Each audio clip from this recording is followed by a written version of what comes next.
సింగరేణిలో మారుపేర్లు మరియు vigilance pending కేసుల సమస్య పైన మేము గత 3 సంవత్సరాల నుంచి 5 సంవత్సరాల నుంచి మేము చాలా తీవ్ర ఇబ్బందులు పడుతూ దానికి కావాల్సినటువంటి అనేక ఉద్యమాలు మేము పాదయాత్రలు చేసినాం. ఇటు జీవమాలను ముట్టడించినాం, ఇటు కొత్తగూడెం దగ్గరకు వచ్చి కూడా చాలా సార్లు ముట్టడించడం జరిగింది. సింగరేణి భవన్ కూడా ముట్టడించడం జరిగింది.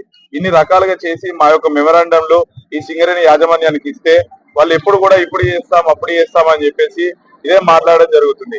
ఇవన్నిటి కాకుండా ఒక పక్కకు మాకేదైతే సింగరేణిలో ఉన్నటువంటి కార్మిక క్షేత్రంలో ఏఐటీసీ గుర్తింపు సంఘం వాస్తవానికి ఇప్పటి వరకు మా సమస్యను దృష్టికి ఏదైతే యాజమాన్యం దృష్టికి తీసుకువెళ్ళే వాళ్ళు ఎవరనంటే ఏఐటీసీ వాళ్ళ ద్వారానే ఇప్పటికి 2 సార్లు కూడా స్ట్రక్చర్ మీటింగ్ లకు వెళ్తే ఆ యొక్క స్ట్రక్చర్ మీటింగ్ లో వాళ్ళు అడ్వకేట్ లీగల్ అని చెప్పేసి దానికి ఫార్వర్డ్ చేసి అనంతరం దాన్ని మళ్ళీ ఇప్పుడు వాళ్ళు ఏమంటున్నారు అనంటే ఇది కమిటీ ఏర్పాటు చేయాలి, దీన్ని గవర్నమెంట్ నుంచి మాత్రం ఇవ్వాలని చెప్పేసి మాట్లాడుతున్నారు.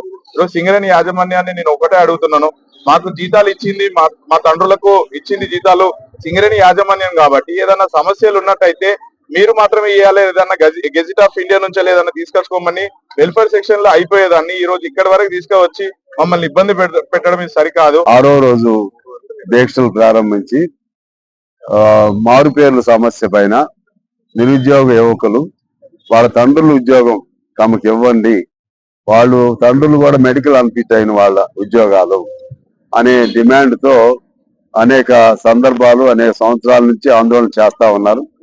ఈ సమస్య ఇది ఇప్పుడు వచ్చింది కాదు, అంత ముందు నుంచి గత ప్రభుత్వ కాలం నుంచి కూడా వచ్చింది. ఆ టైంలో రేవంత్ రెడ్డి గారు కానీ బట్టి గారు కానీ ఈ ప్రాంతాలకు వచ్చినప్పుడు నేను ఖచ్చితంగా సానుకూలంగా పరిష్కారం చేస్తామని కూడా చెప్పడం జరిగింది.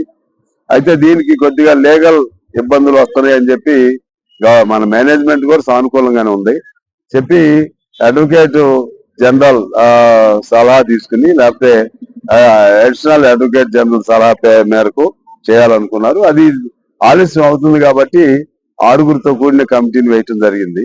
ఆ 6 అది మేనేజ్మెంటే వేసింది. అందులో 3 మేనేజ్మెంట్ తరఫున, ఒక 3 ఏఐటిసి 2, ఐఎన్టీసీ 1. ఈ 2 కూడా ఒకటేమో ఓవరాల్ రికగ్నైజేషన్, ఒకటేమో రీజనల్ రికగ్నైజేషన్ పేరుతో ఉన్నాయి కాబట్టి ఆ విధంగా వేసిన ఈ కమిటీ 4 రోజుల్లో సమస్యను పరిష్కారం చేయాలని చెప్పారు. ఇప్పుడు ఏదో ఎస్సీ ఎస్టీ కమిటీ విచారణ విజిట్ లో ఉంది కాబట్టి లేట్ అయిందని ఇప్పుడే జనరల్ మేనేజర్ పర్సనల్ కిరణ్ గారు కూడా చెప్పారు. త్వరితగతిన దాన్ని చేసే విధంగా నేను వాళ్ళకి విజ్ఞప్తి చేశాను. త్వరితగతిన కూర్చునే విధంగా నేను ఒత్తిడి కూడా చేస్తాను. అండ్ అల్టిమేట్ గా ఈ పిల్లలకు న్యాయం జరగటం కోసం పిల్లలు మన సీరియస్ గా ఒక స్టెప్ తీసుకున్నారు. అది సాహసోపేతమైనటువంటి నిర్ణయం అది. ఎందుకంటే ఆమరణ నిరాదీక్షలో ఉన్నప్పుడు ఆ బాధ ఎలా ఉంటుందో మాకు తెలుసు, మేము అందరం కూడా చేసిన వాళ్ళమే.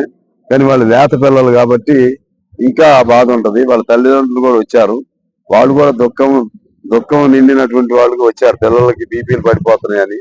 ఈ సమస్య పైన ఇక ఇందాక అబ్బాయి శ్రావణ్ చెప్పినట్టుగా తల్లిదండ్రులకి జీతాలు ఇచ్చింది మీరే కాబట్టి ఆ ప్రకారంగా మీరు ఏం చేస్తారో మేనేజ్మెంట్ దాన్ని పరిష్కారం చేయాల్సిన బాధ్యత మేనేజ్మెంట్ పైన కూడా ఉంది.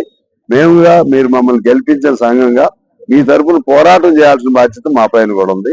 ఇవాళ ఈ 6 రోజుల నుంచి దీక్షలో కూర్చున్న యువకులందరికీ కూడా నేమ్ చేంజ్, మీ దీక్ష ఇంకా పరిపూర్తి కావాల్సిన అవసరం ఉంది.